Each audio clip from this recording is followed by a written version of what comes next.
There we go. Welcome everybody to another live developer cast here on the Game Wisdom YouTube channel. For our topic tonight, we're going to be discussing MMOs, both in terms of the evolution of the genre, as well as the design. And joining me is going to be president of the studio Frogdice, who have been making MMOs and RPGs for over 20 years now. They've currently released the MMO style game Stash. So please welcome the president of Frogdice, Michael Hartman. Hello, thank you very much for having me. I'm really excited to chat about MMOs. That's great, Michael. How are you doing today? Doing well. It's been a busy day. Weirdly enough, I had a very old school MMO task I had to do today. We drove from Lexington to Louisville to pick up servers that were at a co-location facility because now we do everything in the cloud. So we had some servers that were kind of hanging out there.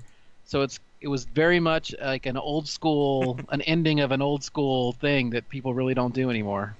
Interesting. And we're going to be talking about how things have changed in terms of the MMO market, probably in the next few minutes. But what I find very interesting is Michael and I, we originally, I think, spoke about 3 years ago. And then you finally got back in touch with me, I think it was like 2 or 3 weeks. And you Sounds about right. almost Yep. beat the record for longest time of someone getting back to me. But unfortunately, Fred Ford and Paul Ricci beat you by a year. It took them 4 years to get back to Wow. me. So you almost made it. Nice. Nice. So, to get things started with, for people who haven't heard of Frog Dice, could you talk a little bit about your studio as well as your background in the game industry? Yeah, absolutely. So Frogdice is a video game company that was founded in 1996 with our first game, a pure text role play required MUD called Threshold, which is still running to this day. In fact, honestly, it's better than ever right now with incredible role play, world storylines. It's really an amazing community. I'm on every single day. It's just a really cool game and awesome people. And I actually started it while I was in law school. Making video games was a hobby. The first commercial game I ever made was a BBS game for a door game for BBSs in the early '90s. And then I learned about the internet and played games, played MUDs, and I thought, hey, I could make a MUD, and that's what happened. And it started to take off when I was in law school, and I worked briefly at a law firm, and I was like, I think I'd rather spread misery than joy. Sorry, I'd rather spread joy than misery. I said that backwards. Although I guess some gamers sometimes feel like game developers spread misery too. But yeah, so I was like, making games was really fun. It's a lot more fun than being a lawyer, so I went for it. And 20 years later, I'm still at it. Nice. Now, besides Stash and the game you mentioned, what other titles have came from Frog Dice? Well, we had a second mud briefly, but it turned out to be just way too complicated for a mud, and so we took about half of its features and moved them into Threshold, and the rest we saved for Stash. So a lot of what that mud was eventually became Stash. In the meantime, we made a bunch of puzzle RPG hybrids, two of which are on Steam, and all of our games take place in the same game universe, the world of Primordiacs. So. Hmm. Threshold is 4,000 years in the past compared to Stash, or I guess you could say Stash is 4,000 years in the future. Very interesting about keeping like that universe consistency between your Yeah, games. absolutely. Now, I guess a question for me then, as you said, you started your company in 1996, so that was a few years before really the MMO market, as most general consumers knew it, would blow up with EverQuest, World of Right. Warcraft, and the like. So, what attracted you to MUDs and MMOs to begin with? I think it's what got me into BBSs. The very first time I logged into a BBS and was chatting with somebody else, I thought that was just the coolest thing ever. So, any games that allowed you to interact with other people always were exciting to me. And then making games, multiplayer games, really was it brought out the dungeon master in me. I'd played D&D since I was in third grade, and I think that was my favorite part of playing D&D was hanging out with your friends and chatting and cutting up and being silly and ridiculous. And I feel like that's what I do making games. So I've always loved online games more than anything else. I think that they bring people together in really cool ways. I mean, we've had countless people meet spouses in our games and get married and have kids and raise a family. And I think online games are amazing for their ability to bring people together, and I love being a part of that. Yeah. When I spoke with game economist Ramin Shoguza a few weeks ago, we talked about how a lot of the early MMOs really drove that community aspects. And I think that is one of like the biggest allures of MMO gameplay. And Absolutely. as you just said, Michael, there are people who have met, loved ones. They form, long-lasting friendships simply by playing these games. Yep. Absolutely. Now, I guess here's a question for you. In terms of your own personal style when it comes to MMO gameplay, there's been like that popular study about like the different kind of, I guess, player archetypes or player personalities. Like I think it's like explorer, the warrior, and the socializer. I guess for Right. you, what kind of MMO player are you? You know what? I'm all over the place. I think you're talking about Dr. Bartles, Yeah, Killer Achiever, Socializer, and I can't remember the fourth one right yeah, I now. know. And even it's kind of funny because I've hung out with him many times.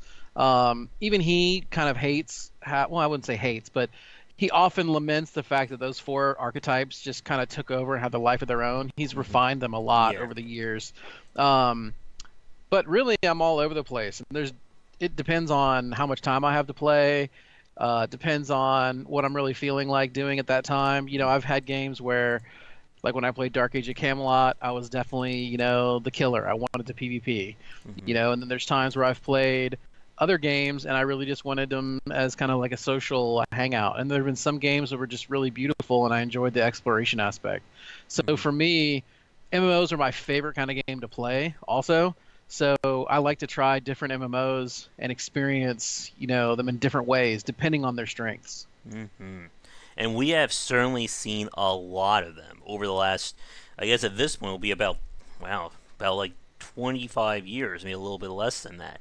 But it certainly has been a very interesting time for the market. And for those of you watching this, we're going to try and keep this to about an hour. So we're not going to be unfortunate able to get through the whole history of the MMO genre, but we're going to try to do our best.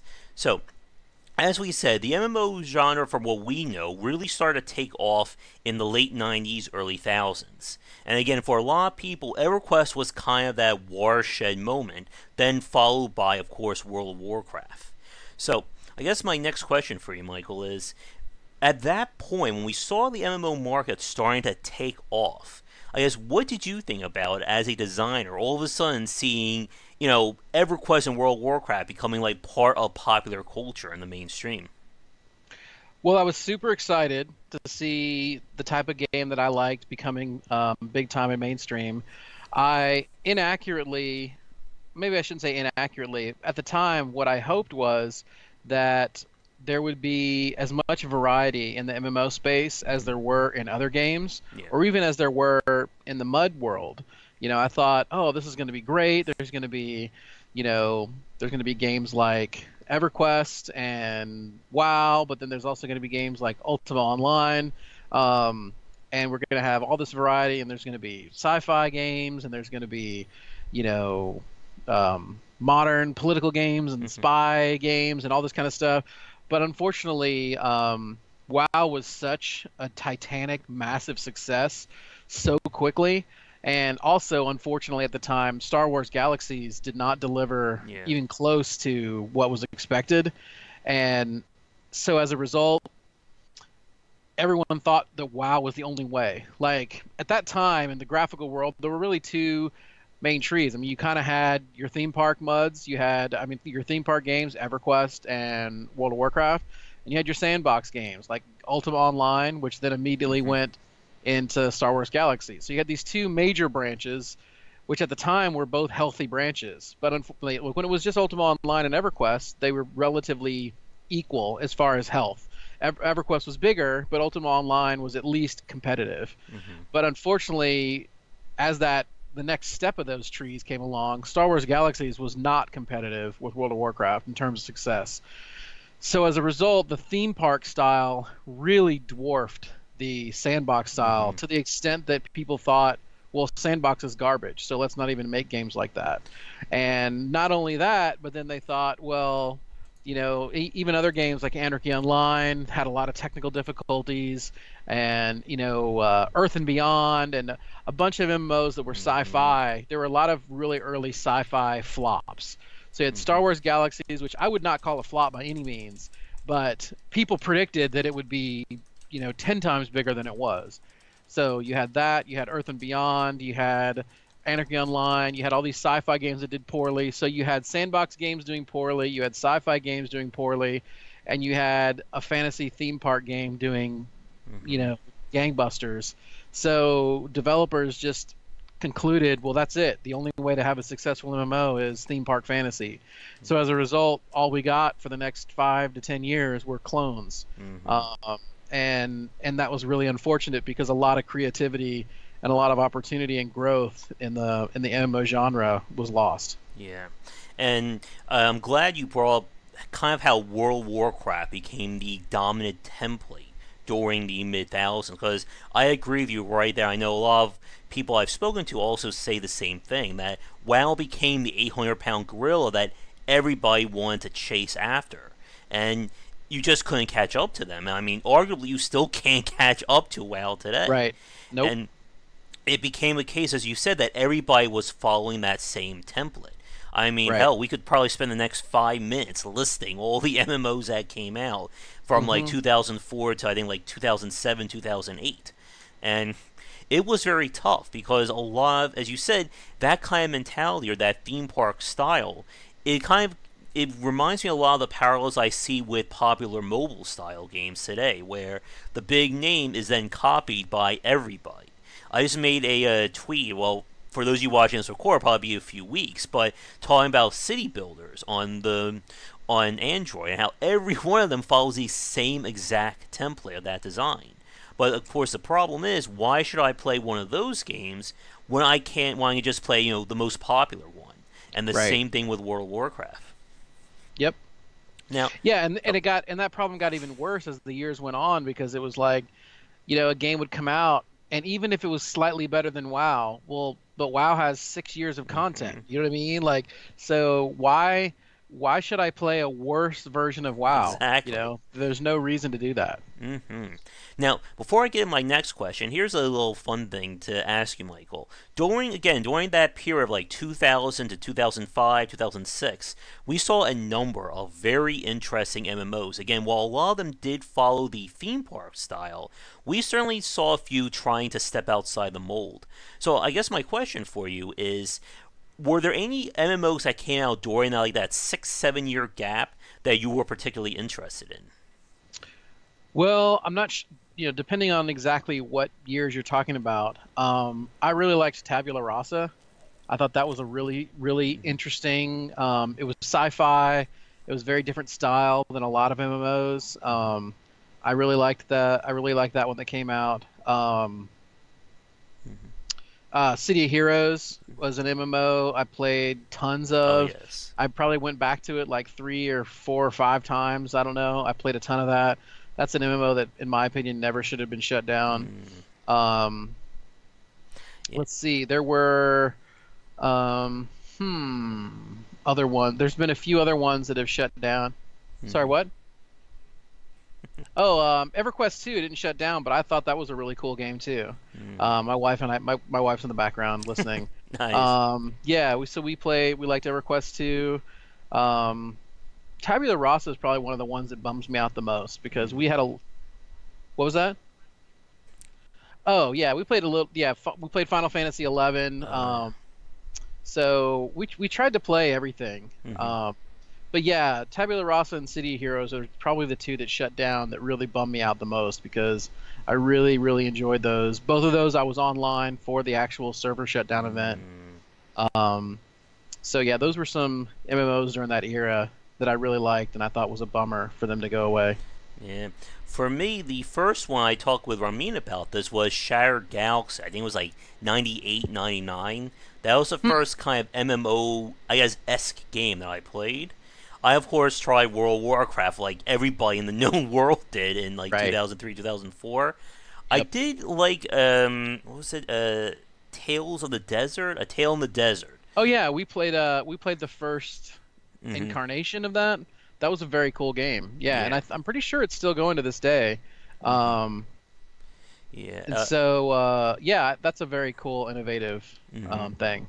I did play the one from Westwood, Earth and Beyond. I think you mentioned that one a few minutes ago. I liked that one, and that was another one I was bummed. And of course, I played Sea of Heroes, but sadly, I stopped playing it long before it was they decided to cancel it. I even had like those comic books they used to send out to subscribers every month, which was really fun. Oh wow, cool. Yeah. Let me see. There's any other big ones that I actually tried. I did play I'm not Guild. sure where Warhammer Online falls, but that was a really awesome game. I'm not sure if that falls in the window you're talking about, but Could have been a Warhammer, little later. Yeah. that one, I think that one might be a little later, but that was another one that they got shut down. I was super bummed about because we had a ton of fun playing Warhammer Online also. Yeah, the one that I was really bummed about that I never got a chance to play was Auto Assault, which I think was also from NCSoft or Cryptic Studios. Yep, they were shutting down MMOs left and right. Yeah, I know that one Dungeon really Runners hurt. was another one they made that Hmm. was really cool and a lot of people really liked, and it got shut down. They got in this phase where if an MMO wasn't like a million subscribers, they considered it not worth their time. They didn't realize that, 10 MMOs with 100,000 people is just as good as one with a million. Yeah. They didn't realize that you can have, and that's the thing that I still think the MMO genre really needs to figure out, Hmm. is a way to support a much larger number of, I don't even want to call them niche. I want to, I don't even want to call them that. I mean, Hmm. it's that there should be more variety in this genre. These are worlds that people want to hang out in. Yeah. They don't want to play for just 3 months, Hmm. so people are going to have more specialized tastes for the kind of world they want to be a part of on a long term. And the MMO genre really needs to support that, and there needs to be more variety still. Hmm. Um, Op1 Cal in chat just said Matrix Online from 2004. That was their favorite one. I Oh, neat. tried it. It didn't hook me right away, but I tried it during like the closed beta, so that was way before it was ever considered retail. And what was I about to say? Oh yeah, and talking about like unique MMOs who have stood the test of time, there's of course two really big examples: Eve Online and Second Yep. Life, who both have managed to, I think, really, I guess, occupy their own. I'm not sure if I would call them niches, but their own unique styles over the years. Yeah, and I agree with your hesitancy to call them a niche because especially in the gaming Yeah. world, that has such a negative connotation of like puny and Hmm. pathetic, Yeah. whereas no, what they've done is they found an audience and they've catered to that audience with something really special and valuable, and they've stayed true to their audience, and that's why games like Eve Online and Second Life Hmm. continue despite, and Second Life in particular, I mean, it's been labeled dead like 100 times. But it keeps trucking. Oh yeah, definitely. And as we saw with both those games, if I remember right, did either of them have? I think they both had subscriptions at the start, right? I know I know, Eve did. I know Eve did, because Yeah, doesn't Eve still have a subscription? yeah, I think so. Yeah, And I think that takes me to the other like major part of how MMOs have evolved, and that was what followed like the back half of the last decade, and that was this push towards free to play. As we right. said a few minutes ago, WoW and even by extension EverQuest 2 really were the de facto subscription MMOs. And it goes back to what we were saying with, do I want to subscribe to 5 World of Warcraft clones? Or do I just want to subscribe to World of Warcraft? Right. And during that like 5 year period, or maybe 4 or 5 years, like 2006 to the end of the decade, even beyond, everyone started to transition to the free to play genre. And we've joked about this before, but pick a game that had online in the title, and it became a free to play MMO. And we Right. saw a lot of them. And I guess my question for you, Michael, is again, as someone who's been designing MUDs and MMOs and kind of how the market turned, what are your thoughts on free to play or that free to play model versus a traditional or the subscription base? Well, first of all, I have to make sure I say that, to my knowledge, I invented the free-to-play business model. Threshold launched within '96. Hmm. I started working on that in '93. I have never in my life encountered a game that used free to play before 96 and definitely not before 93. So when I first start made that game with that business model, people thought I was insane. That's crazy. You can't be free to play. That's ridiculous. That doesn't make any sense. You can't charge money for this and that. And, for years, I dealt with people saying, that I was insane. This business model is crazy. And obviously, it's been proven that I was not crazy, Mm, and that it actually had an enormous amount of strengths. Personally, I despise the idea of subscribing to a game, and I think that the older I get, it's even more true. yeah, I don't like the feeling that the meter's running. yeah. Now, I don't mind the model that, what do they call it, buy to play, Hmm. where sometimes, you pay 20, 30, $50 up front, and maybe there's a trial period, and then you pay. It's like, okay, do you like the game? Well, pay $30. Now you own the game, and everything from this point forward is free to play. Yeah. I'm okay with that model too. I hate the idea of the meter is running Oh, yes. because all subscription games rely heavily on what's called the sleeper effect. The same thing as like, gyms. Hmm. In fact, there's a really unfortunate and kind of sad story about Asheron's Call 2. Now, I'm not the expert on Asheron's Call 2, so these details may not be Hmm. absolutely correct, but it's pretty close. When Turbine bought all the rights for Asheron's Call 2 from Microsoft, they had to switch the billing over because they could no longer bill people through Microsoft.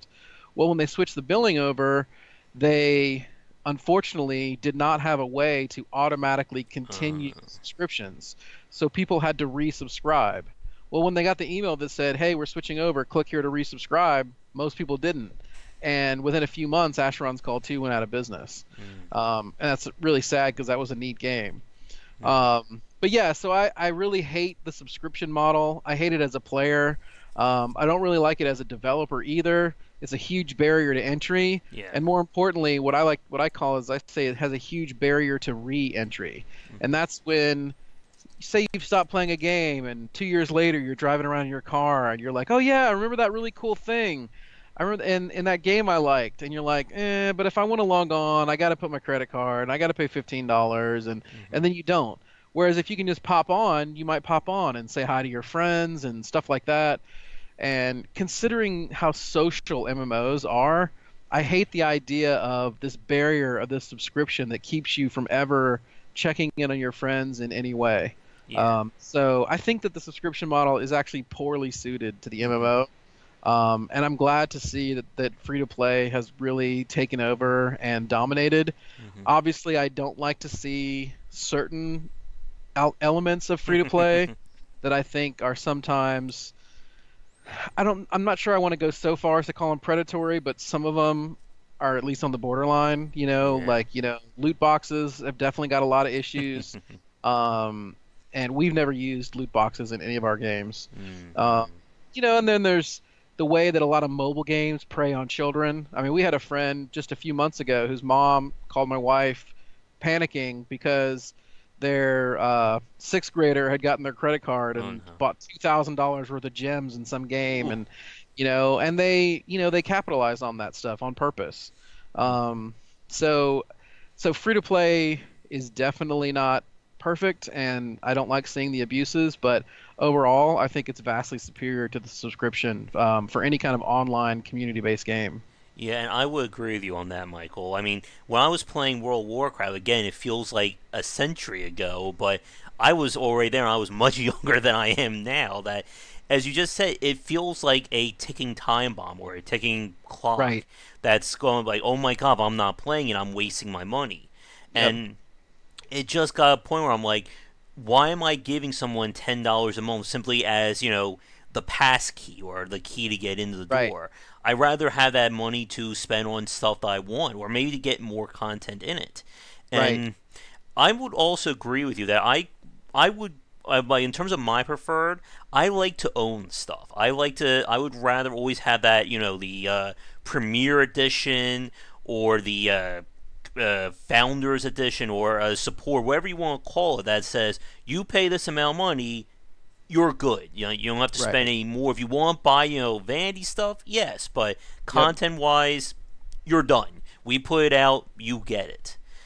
And actually, here's an interesting question for you, Michael. One Okay. of the things that I saw, like one of the more interesting things Sony did during the mid thousands, again during that transitionary period for the MMO market, was to consolidate all their MMOs under a singular subscription. I I thought that was forget. super interesting. And Yeah, when one of your viewers mentioned Matrix, I was yeah. thinking about that because they bought, if I remember correctly, somebody else had published the Matrix game and they bought it Hmm. and added it to that list. That was interesting. And Yeah, in that subscription I felt a little better about yeah. because the idea was like, hey, I'm subscribing to this ecosystem of games and almost like how the Xbox is going to come out with this Oh the yes. Game Pass or like say your Netflix subscription or your Amazon Prime, that's almost like, hey, I know I'm going to game. I don't know what I'm going to play. I thought that was interesting. It's a Hmm. shame that that didn't continue, or I guess it wasn't as successful as they'd hoped, because I Hmm. thought that was a super cool idea. And interestingly enough, think about how much that promoted variety, Oh because yes. they had like 15, 20, I don't know how many they had. They had a Hmm. ton, and a lot of them were small and like the Matrix. And they were a lot of cool little MMOs, and the reason they were able to exist was because they were all under the umbrella of that subscription. So I think it's a shame that that didn't succeed. Hmm. Yeah, I'm right with you with that because it just seems like a really smart move. Again, why spend $15 a month on one game when I can spend it on 10 to 15, and it also consolidates all those communities together because you're Right. never forced to say, oh, I'm just going to be the Matrix Online community or the EverQuest. Now I'm in all of them essentially. Yep. Let's see. Matrix Online was originally made by WB Online Games, then Sony Online Entertainment bought it. Yeah, they would just like buy like every MMO and then they will all get Yeah. put in together. It was kind of neat. Hmm. I wish it had, like I was saying in chat, Yeah, I wish it had done better, but hey. yeah, yeah, for sure. Now, as we move forward, I guess in terms of MMOs, I think a few questions would come up here. Here's one. Oscar asked us a few minutes ago, and this will be a good time for it. What are your thoughts on the whole idea of relaunching MMOs, or like that kind of? We've talked about this before, but the idea of like the oh crap, I forget the term that we use. The uh, second chance or the reviving these games. Where a few examples, Oscar mentioned Wildstar, The Secret World. We've also seen again the idea of the MMO going from subscription to free to play, and then getting that whole a fancy new title or a completely rebranding of it. So, what do you Hmm. think about that? I'll say this. I mean, most MMOs have such an insane amount of money Hmm. invested in them to create them. If you weren't able to recoup that investment the first way, then by all means try to Hmm. relaunch it. Because, and also for the sake of those people, I mean, I'll tell you what, if they relaunch City Heroes, Oh I yeah. would be signed up for day one. Hmm. Um, and there's, with Tabula Rasa the same way. And I would, so personally as a gamer, I would love it. And as a game developer, I totally understand why they do it also. And I really don't see a downside Hmm. either. Now, it remains to be seen how well they can do that because sometimes so many things in life, if they have the stink of failure on them, you can't shake it. That's why a Hmm. lot of times you don't see um, political candidates reach a certain point and they don't run anymore because they get perceived as a quote unquote loser. Hmm. Um, so I'm glad that they're relaunching them. I hope that they will continue to. I hope they'll have some successes because there's some other, well, like Age of Conan, aren't they doing a relaunch also? I think they already Um, did one. They may be up to yeah, like number two now. I'm not yeah. sure. I mean, I like to see that. I mean, a lot of these games were really cool and they had, fans, and I think it's a much bigger deal when an MMO gets shut down because Hmm. those fans, they don't come together again the same. Even if you have a guild and everyone's like, all right, well, Warhammer shut down. Let's move on to, I mean, I don't know what game. Let's move on to Guild Wars. Nope. You don't know. You don't get everybody. Yeah. You lose people. So these MMOs have unique communities, and they mean a lot to people. And I Hmm. think it's a shame when they're lost. And so if these relaunches can work, I'm really happy to see it. I'm really happy to see it happening. Mm-hmm. I'm glad you mentioned Guild Wars there, Michael, because Guild Wars is kind of like the odd man out in a few ways in terms of MMO design and in terms of the market as well. Like I remember playing the beta for the original Guild Wars way back in the day, and Right. it just really stood out to me as a different kind of game. And they Mm-hmm. follow through with that with the second one. And for those of you who Right. don't know what we're talking about, Guild Wars never went with a subscription model and Right. instead focused on DLC, or I'm sorry, not on DLC, expansions. So you're not spending $10 to $15 a month to play, but like once a year or every 6 months, you may buy a $30 or $40 expansion that gives you all this new stuff. Yeah, that was neat. Guild Wars 1 in particular. Mm-hmm. Guild Wars 2 kind of does that, Yeah, but it's much more, they put a lot more focus on the yeah, microtransactions and the traditional free to play. Whereas you're right that Guild Wars 1 was completely like that, which was really neat. mm-hmm. But also, Guild Wars 1 didn't have anywhere near the amount of content. So, Mm-hmm. and it was heavily instanced, so they probably didn't have quite as much overhead as Guild Wars 2 has. Mm-hmm. But yeah, that was really neat. Um, I I wouldn't say I'm surprised there aren't more that do that. The reason it doesn't happen is there's just too much money to be Yeah, made. And not even just that there's too much money, but people want that stuff. You mm-hmm. know, like if you don't have cosmetics now, players are like, what the heck? You know what I mean? Like take Diablo 3, which isn't even an MMO. I'm always reading about how fans in North America are like, how come we can't buy all the stuff they can buy in China? You know what I mean? Like they want to spend the money Mm-hmm. on those things. I mean, it's just like any hobby. People who are fans of a hobby and they really enjoy it, they want to invest Mm-hmm. their, discretionary income on their hobby. It's fun, I mean, that's why you make money so you can Mm-hmm. spend it on things that bring you joy. Yeah. Uh, And, so that's why I think you really don't see the Guild Wars 1 model mm-hmm. because it's just leaving too much money on the table and your fans are actually annoyed because they're like, make us some stuff.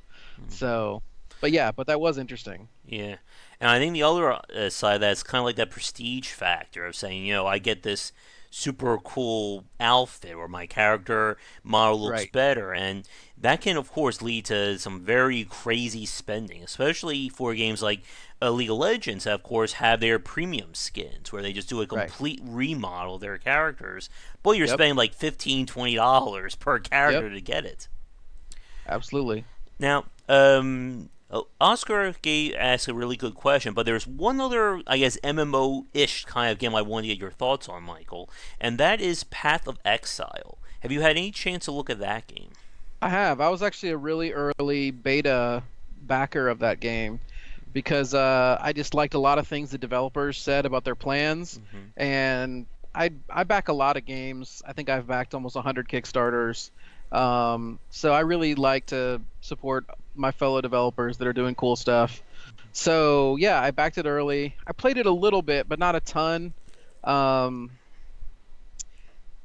it's a super hardcore game, which is cool, but I just don't really have the time for a Yeah. game that's that hardcore. Mm-hmm. But I'm not 100% familiar with how their business model works. I'm assuming it's, microtransactions. Yeah, it's basically all the microtransactions, and for anyone who's more of a hardcore player than I am, please feel free to correct either in chat or in the comments, but I believe all their microtransactions are either quality of life improvements, like more character space, more character slots, stuff like that, or are just cosmetics. So Right, pets, costumes, effects, special graphical effects on spells, but right, nothing that would be like plus 50 more damage on your character, stuff like right, that.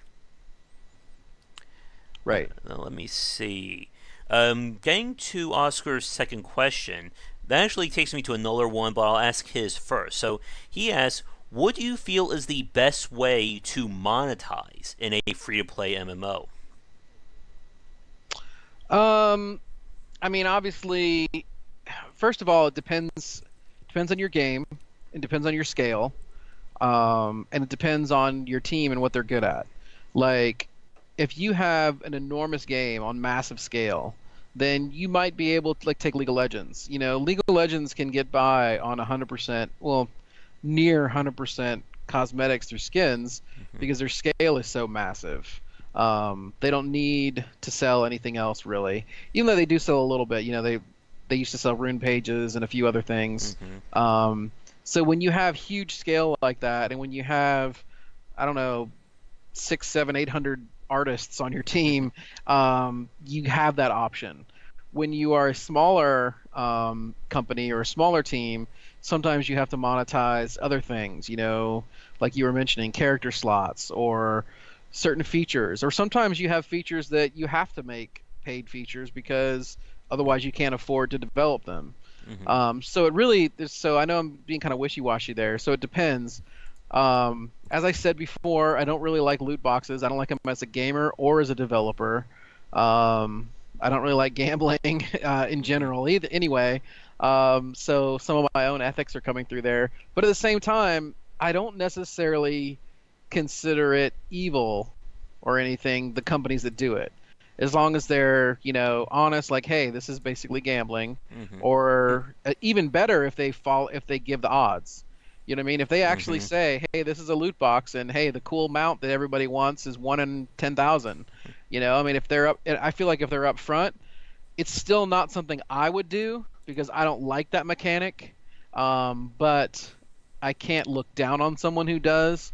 But I understand gamers who are like, "Look, I'm not playing a game with loot boxes." That's also a very legit Hmm. judgment. But me personally, what we follow in Stash is the 3 C's of cosmetics, customization, and convenience. Those are the 3 things that we feel are okay to charge for that do not negatively impact the game. So, Hmm. we don't sell any functional armor and weapons. We don't sell any functional things that make you directly stronger, but we do sell cosmetics. We do sell things like resetting your Hearthstone teleport so you can, hearth back home more often. Things that save you time like that, Hmm. XP boost potions, not actual XP, but like, 25% more XP for 2 hours, stuff like that. Things that do save you time. Um, but yeah, I mean, so some of those things are not purely cosmetic, but they're also not buying power. They at most save you time. Hmm. I think that's perfectly fair.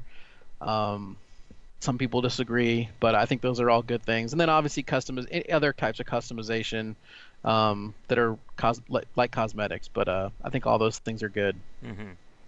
Yeah, again, it's very hard to strike that balance. I remember getting back to kind of like that, like the popular period of the MMO. I remember Hellgate London got a lot of flack for its retail version. Then you have like the VIP subscription model that gives like the character, or gives the player a bunch of advantages over someone who doesn't spend that money. Yeah, I felt like the Hellgate London model was a total disaster. Hmm. And honestly, not really defensible in any way. Like, not defensible as a good decision for the developer or for the player. You had classes that were only unlocked temporarily. You had content that would only be unlocked temporarily, and it was on a subscription, so it was ridiculous. So Yeah. you could be a player who subscribed for 2 years, and then as soon as you turn your subscription off, you lose Hmm. access to new Yeah. content. But then a guy who shows up tomorrow and subscribes for his first month has everything. Yeah. It was weird, and your characters would get locked out, like existing characters would get Yeah. locked out. And then it splinters your community too, which is always one of the worst things Ooh. you can do. You have people who you're like, hey, I want to go to the murky dungeon. Oh, sorry, I don't have that unlocked. Or, that stuff's terrible because then people can't even play together. So Yeah. everything about the way they did that, and obviously you see the result. I mean, it was a titanic and embarrassing failure. And for that reason and many others, it probably deserved to be. Hmm. And getting back to the idea of monetizing MMOs or keeping them going, I wanted to get your thoughts, or I wanted to at least briefly touch on the idea of the long term support of an MMO based game. And for those of you who are fans who have watched me before, you know what game I'm going to bring up next. And that is, of course, excuse me, DC Universal Online. When that game was originally released, the developers were promising, expansion level content for free every month. and that quickly got out of scope fast for them. I think it Hmm. only lasts like a month or two.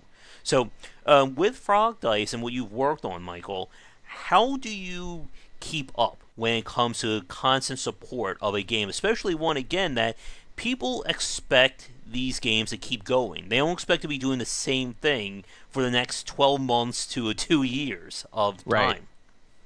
Well, I will say you touched on one thing, like be careful what the promises you Mm-hmm. make. Even League of Legends, I don't know if you remember, their original promise was a new champion every 2 weeks. And I'm sure that seemed like a wonderful idea Yeah. at first, but honestly, thank God they stopped because there'd be like freaking 400 champions by now. The game would Mm-hmm. be it'd be ridiculous. Um, so yeah, so obviously, A, be very careful what you promise.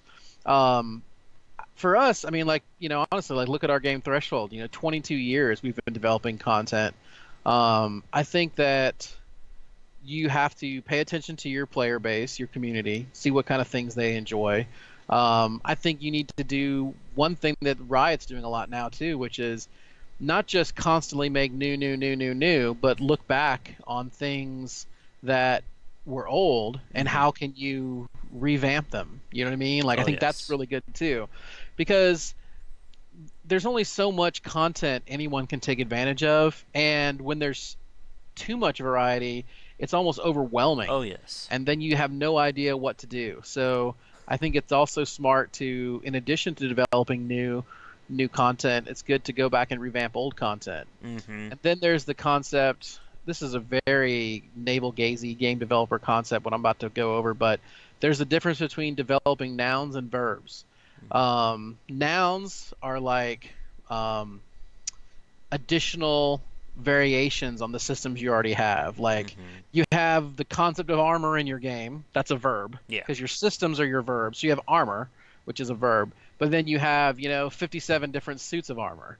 So those are your nouns. You know what I mean? Like, so the difference between doing nouns and verbs, the more verbs you have can be very overwhelming, Oh, God, but yes. but developing more nouns can be a little bit less overwhelming. Mm-hmm. So, but at the same time, if all you do is nouns, that gets boring. Mm-hmm. So, It's like I the said, it's the ever challenging cycle of breadth versus depth when it comes to uh, these games.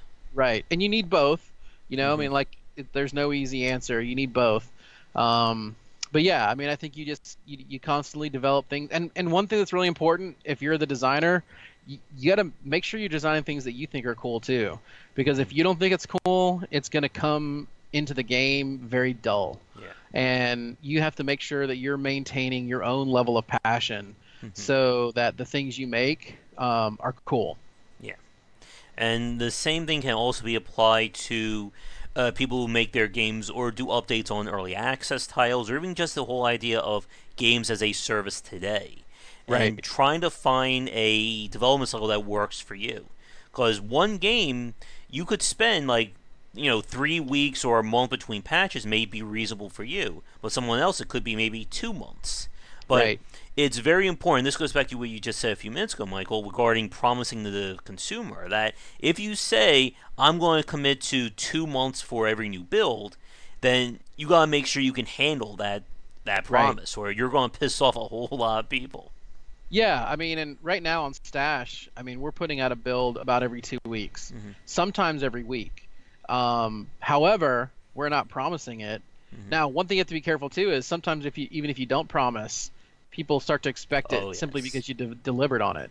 So you have to make sure you maintain the message. And while we do intend to always iterate relatively quickly, I do not foresee every 2 weeks as the long-term Mm-hmm. view because in the long run, we want to be doing things that are bigger and will require more testing. Of So, course. but right now we're doing a lot of polishing and a lot of like super rapid iterating on things. Mm-hmm. So that's why stuff's happening so quickly.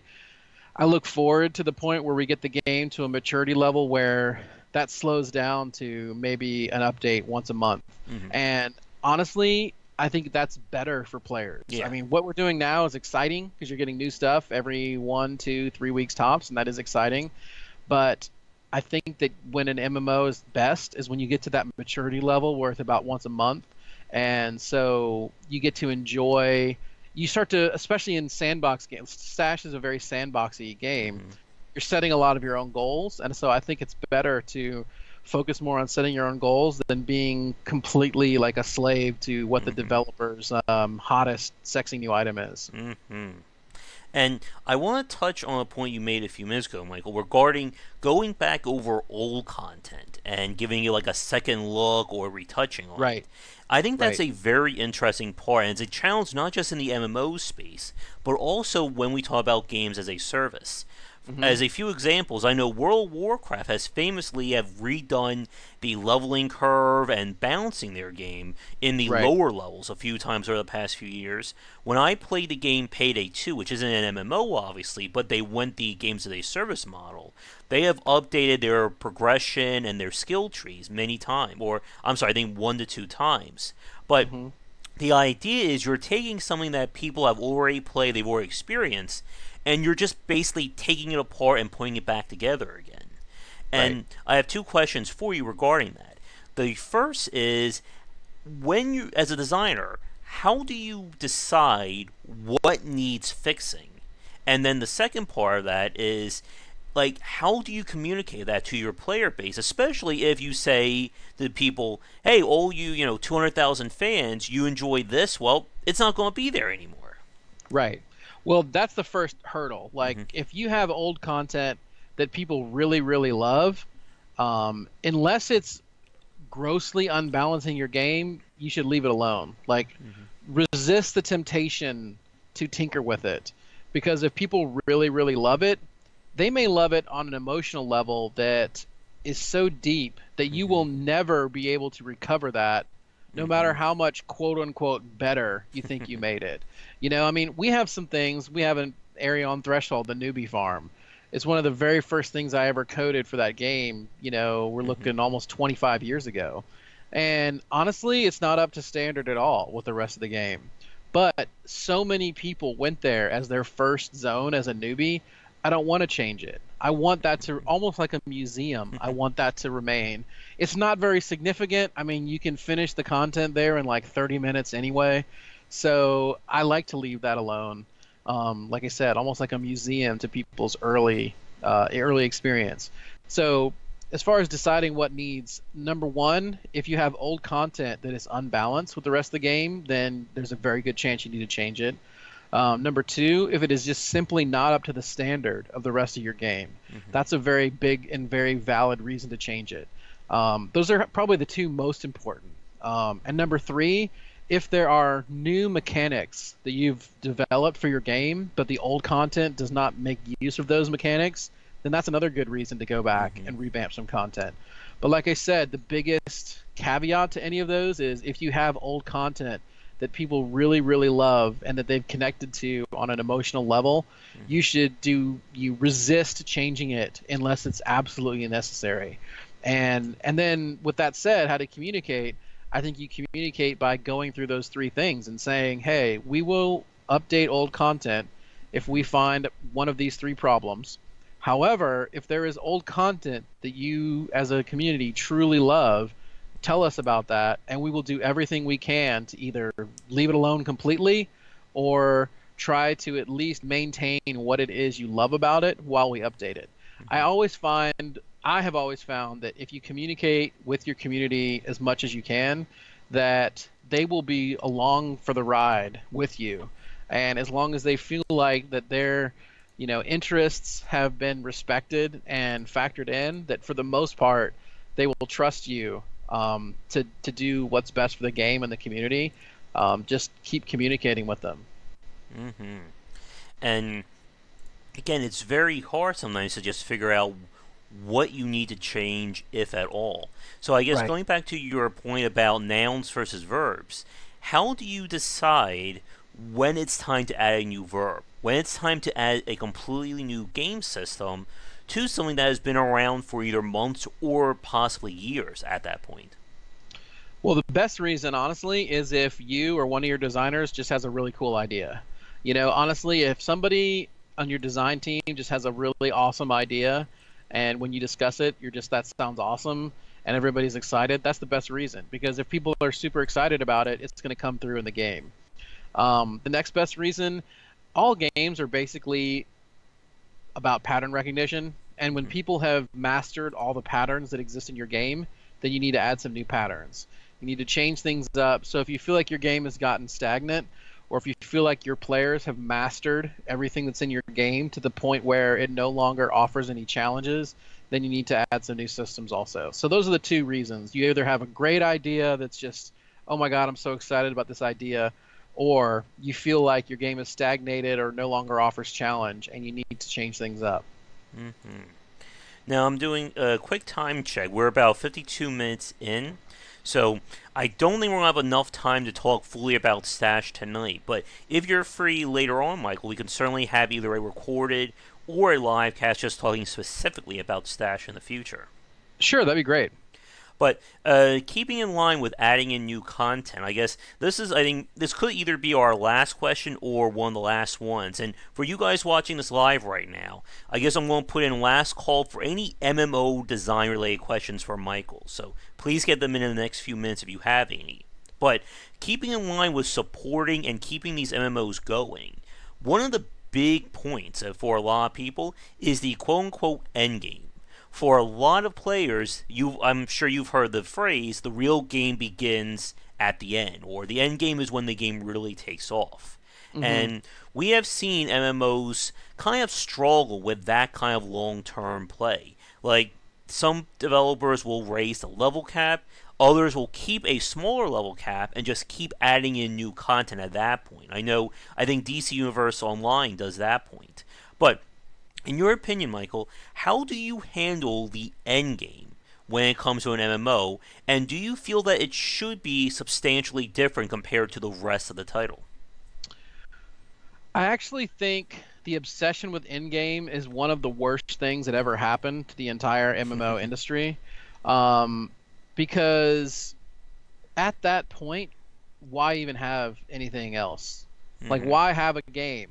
Just start level Why have 100. to last the first 40 hours of your game, Right. essentially? I mean, if that's just glorified filler content, Hmm. it's just as bad as raid dungeons that have an hour of trash before a Yeah. boss. Why have an hour of trash? You know what I mean? Like, yeah, I don't understand. Why do I have to commute in my Hmm. game? So I think that is one of the worst mentalities. I cringe when people ask us about that in Stash. In Stash, the end game is the game.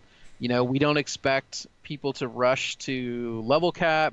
In fact, ultimately, we will have no level cap. There will be an infinite leveling system in some ways similar to Paragon levels in Diablo. Because honestly, leveling up is fun. Yeah.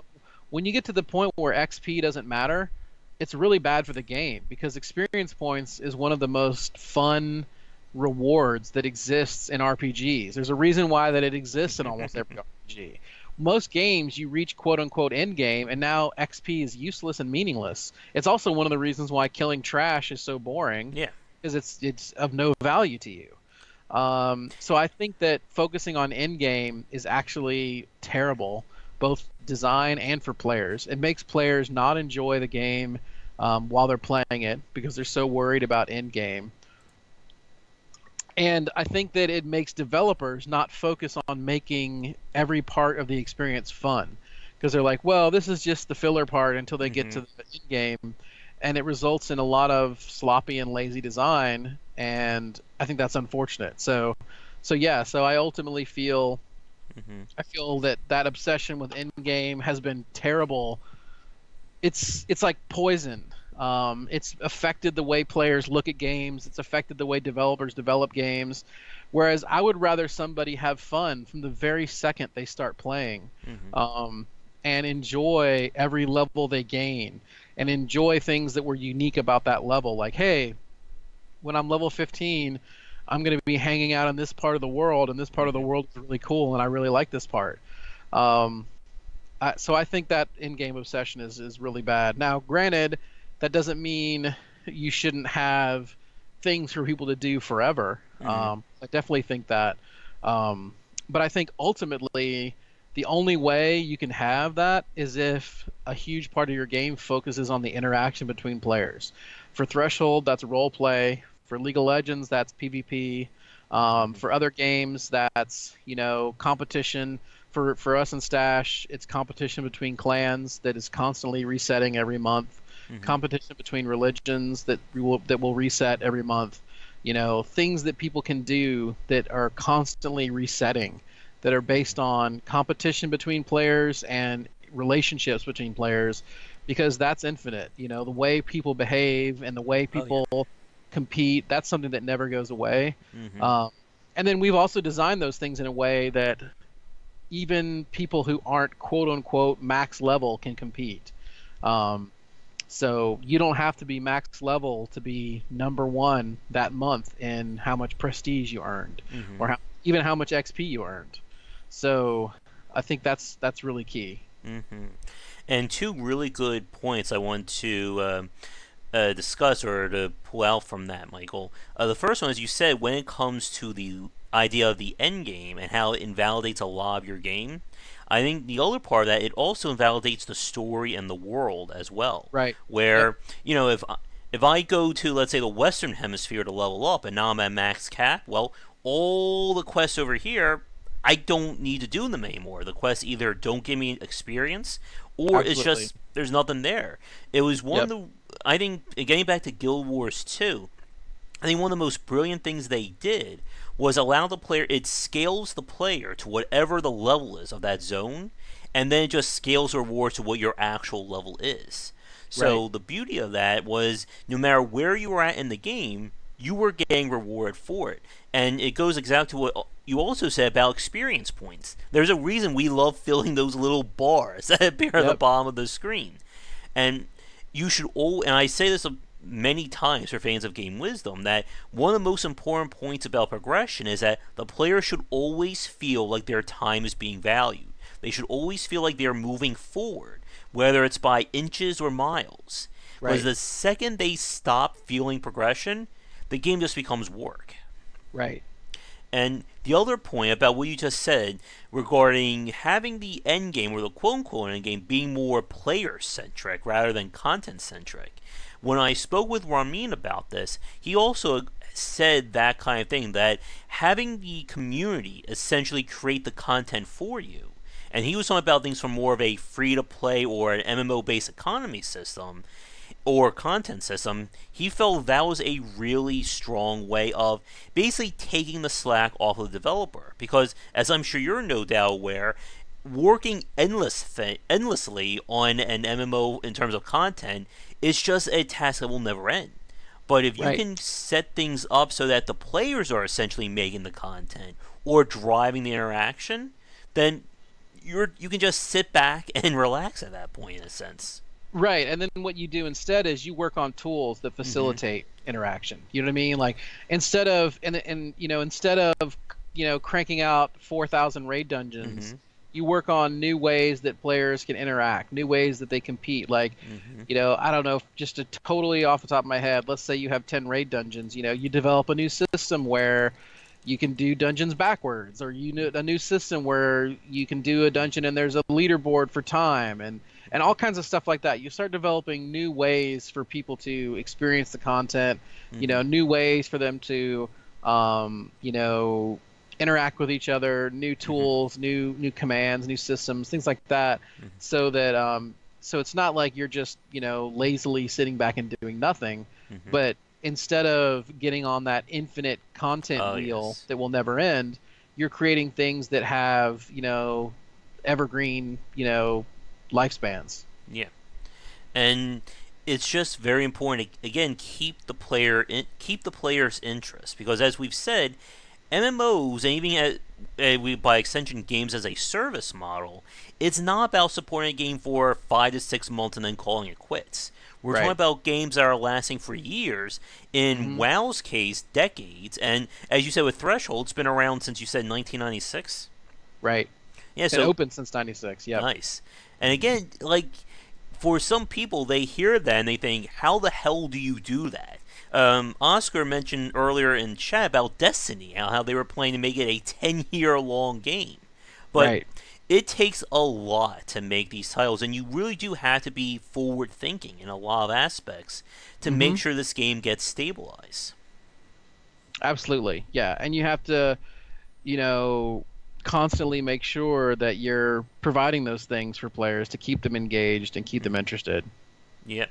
And I know we are just about at our time limit for tonight, Michael, but Hmm. one quick design question, then we'll go into, I guess, our wrapper question for the cast. Okay. And it was on the subject of raids and raid level content. This is one of those things that, for myself, and getting back to that whole idea of not holding my time at ransom, raid content has never interested me. Basically, the whole idea of saying, hey, you're going to be reserved for 3 hours or more to play something, Right. that was just completely out of my league. I was just wondering, for you, what do you think about that kind of gameplay when it comes to MMOs or just games as a service in general? Yeah. I mean, I understand a lot of the things people like about Hmm. them. It's like, it's like, hey, we're gonna set aside this time and we're gonna do some big epic thing, and Hmm. that's really cool. Um, but I mean, honestly, rating is what made me quit playing WoW. Yeah. We had our second child, and when she was a baby, and we'd be putting her to bed, and say there'd be, she'd have trouble falling asleep, and it'd be raid night, and I'd be stressing over it, and I'm like, here I am, holding my child, and she's not crying or anything, she's just, having a little trouble get to Hmm. sleep, and I'm not. I should be enjoying this moment. You know what I mean? Hmm. Like I should be enjoying this moment holding my baby, and she's being just kind of cute and just wanting to pay attention to me, not go to sleep. And instead, I'm thinking, go to sleep, hurry up, go to sleep. I have to, you know what I mean? Hmm. And as soon as I realized that, I was like, this is miserable. Yeah. Because the problem is it's not flexible at all. Like Oh, the yeah. way most raid content is you need the number is not quite 10, 20, 40, whatever the number is, you need 20. You can't have 19 and you can't have 21. Hmm. I mean, sometimes you can have 19 if you're amazing, but for the most part, if it's a raid dungeon for 20, you must have 20. If 21 people show up, one guy's out. If 19 or 18 people show up, everybody's screwed. If not enough tanks show up, everyone's screwed. If not enough healers show up, everyone's screwed. It's so restrictive and limiting that it makes it really hard for people to play. By contrast, in Stash, I mean, our basic party size is six, but the way our dungeons are designed, you can go solo, you can have 2 man, 3 man, 4 man, 5 man, Hmm. 6 man. It doesn't matter, which is the way MMOs used to be a long time Yeah. ago. If you had 3 people, you would fight certain types of monsters. If you had four, you'd If go it a little bit scales, harder. essentially, yeah. Yeah, you would go different places. Whereas in the MMO style, it was you're either solo or full group or raid group. Hmm. Everything else is not going to work. Hmm. And so the raid mentality is so inflexible. Um, and then that's what leads to the really, strict guilds. I mean, some of these guilds that I've read about where they have um, like the progression WoW guilds, where it's actually, I would say it's almost like your job. It's like a crazy job. Mm. The amount of requirements they have, the number of hours Oh, that are God. required. So I've read about some of these progression guilds. They actually say in their rules when a new expansion comes out, you must be willing to take at least 2 weeks vacation Oh, off of your God. job. I mean, it's bonkers. Yeah. Um, because that type of gameplay requires it in Hmm. order to succeed at that level. Now, I will say this: hey, if those people are enjoying it, then I'm glad there's a game that Hmm. provides it. But for me, I think that's kind of unhealthy. Hmm. I think it's short term. I mean, let's look at this. Like people that play Threshold to this day, I mean, that have been playing 15, 20 years, their life is not the same as it was when they started. When they started, they were a high school kid. Possibly, if they were breaking the rules, you have to be 18 to play Threshold. Um, or they were a college kid or just out of college. I mean, some of those people now their kids are in college or beyond. We have a couple 3 generation players, Hmm. grandma, mom, and daughter.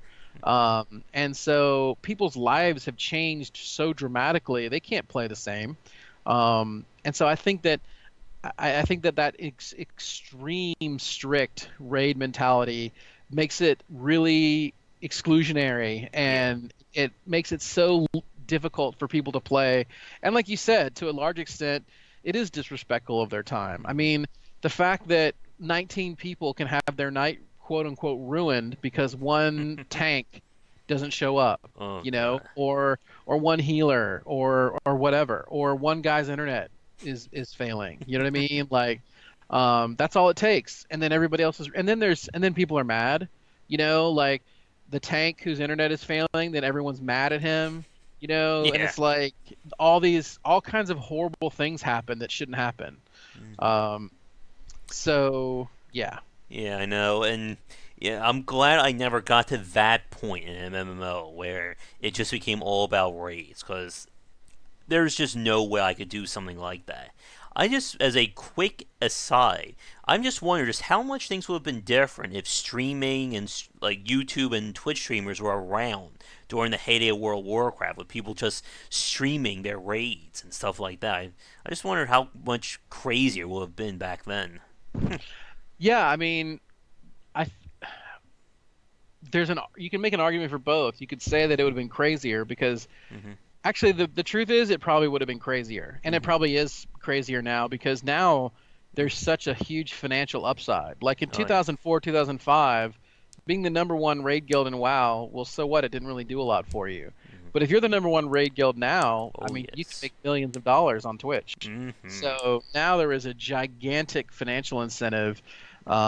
So I would say it's probably ultimately worse for that reason and probably Mhm. more insane. Yeah. Um, and then you probably have more abuse also, like the guilds that get on the test server solely because they're looking for exploits Mhm. that they plan to utilize on live. Now there's a financial incentive for that, so there's probably more of that than ever. Mhm. And yeah, there's still so much we could talk about, but I know it's about 7:30 my time, Yep, same and here. you have to get going. I don't want your wife to get angry at you for missing Right. dinner. That's the Yep. MMO thing right there. Exactly. You're So exactly right. I know. So to begin to wrap things up, I guess for me, like going back to what you said regarding time being such a value part, and when you start to feel like it's becoming a pressure on you, that's exactly how I felt with World of Warcraft. I remember this famous episode of The Simpsons where they were making fun of MMOs, and like Mo was like going, "I'm spending $15.99 a month for this," and that was exactly how I felt with World of Warcraft at one point. Right. I was like, why am I spending money on this? And that was like basically my cold turkey I quit moment for that game. Right. And again, it's just very hard to find a game that respects your time and even today respect your wallet. But Right. if we start talking more about MMO economies and the free to play side of things, oh, and of course, Oscar saying the South Park World of Oh Warcraft, so that yeah. was another good one. That was brilliant. Yeah, but if we start talking about that now, we'll be here way past your dinner time. Maybe we could Yep. even go past your breakfast and lunchtime tomorrow. So Easily. Easily. it, like I said, Michael, if you're free in the coming weeks, we could certainly have you back either for another live cast or for a record one when we talk just more in depth about the design of these systems. Yeah, absolutely. That sounds great. All right. So here's my final question for you, and this could easily fill its own cast. But to put a capper on our cast for tonight, in your opinion, how would you sum up what makes a good MMO versus a bad one, or one that stops you from playing? Man, that's so tough because there's so many things that can make an MMO good, and so many things that Yeah. can make an MMO bad.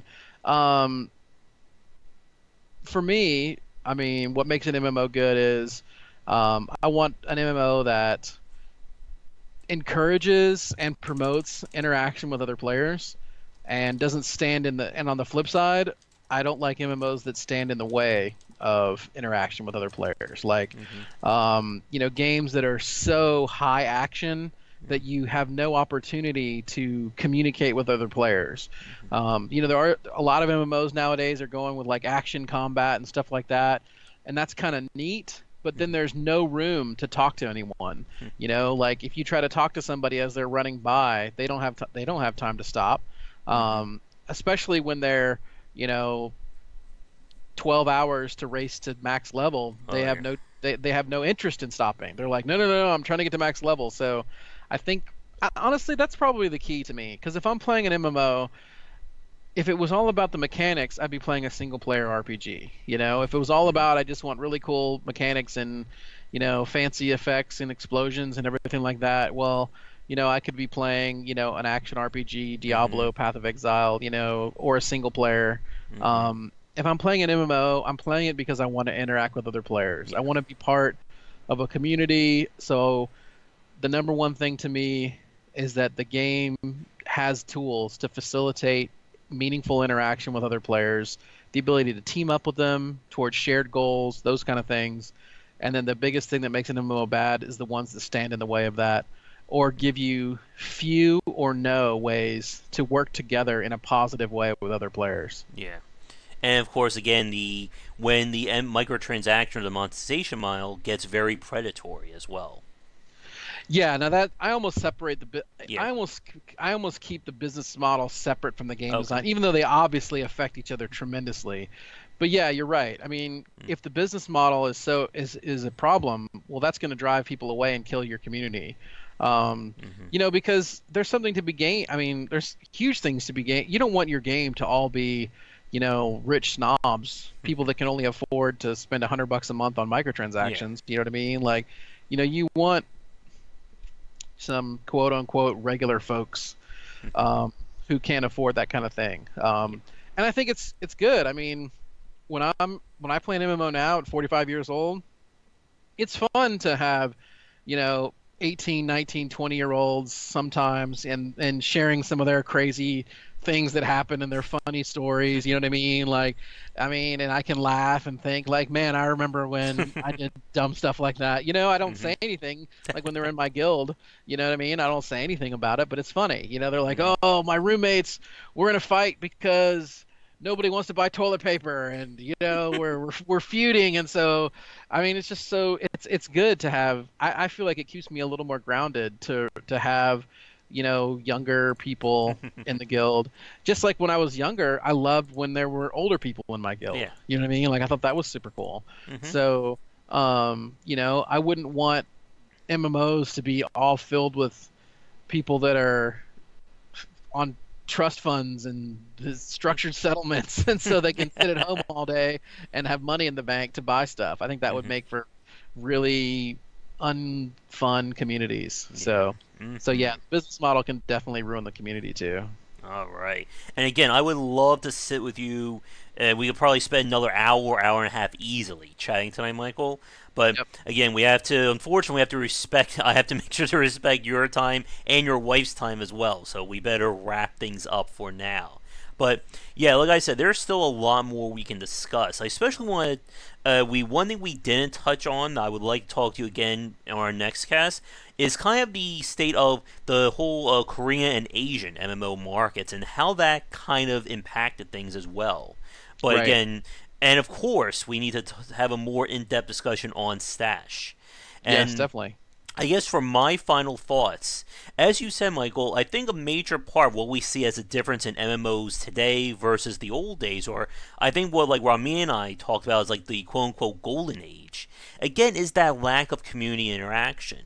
When the games are so focused on the action or on progression, it becomes very hard to actually sit and talk to people Right. because you're just busy moving from left you're busy just moving from A to B in a Right. map or whatever. Constantly. Yeah. Like you've got 47 quests on your log and you're following Yeah. the little yellow check mark and There's a your health regenerates in 5 seconds between combats. There's and, no, and there's a you time limit know, event going on now, and there's going to be one in right. 30 minutes from now.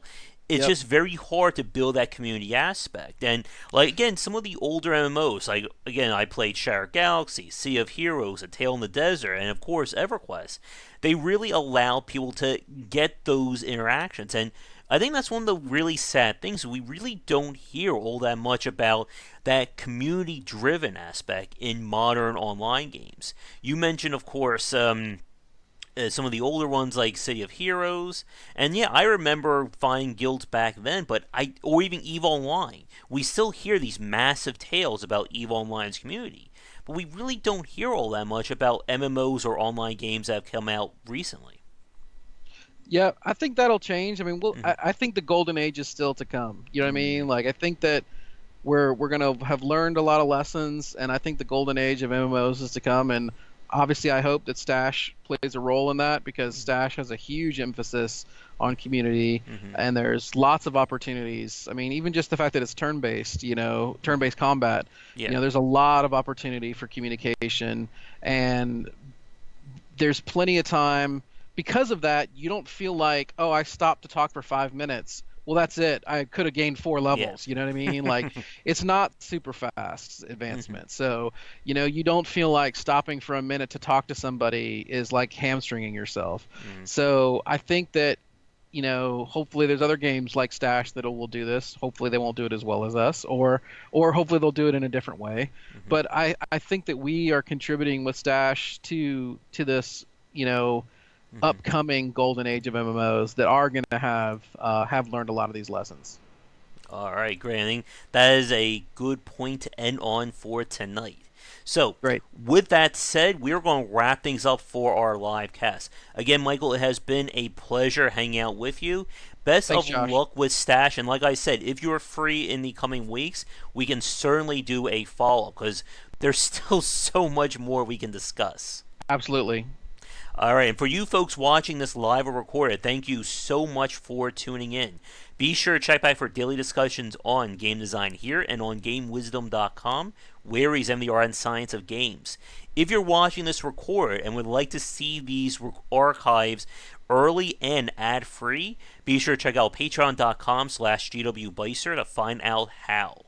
So, with all that said, we're going to say goodnight. And as always, and actually, before we go, Michael, for people who want to follow you or check out Stash, what are the best ways of doing so? The best way to find Stash is just stashrpg.com. I'll go ahead and I don't know if the chat It will. may or Oh, may it not. didn't. Yeah. So yeah, just stashrpg.com, and twitter.com/stashrpg, or facebook.com/stashrpg, and that's STASHRPG. So stashrpg.com or stashrpg on various social media. Awesome. So, with that said, we're going to say goodnight for now. Like I said, Michael, if you want to hang on for just like 30 seconds after we Yeah, end we'll our do. stream, that would be great. And for those of you watching this live, I will be back with a regular game stream, probably around 10 Eastern tonight. But I'll be sure looking forward to any more developer live casts. So, if you're someone watching who would like to come on and talk about your game or design in general, please do not hesitate to get in touch. But I've kept everyone on long enough. So, thanks again for tuning in. I will see you all real soon with another stream. And have a great evening. Until next time, take care.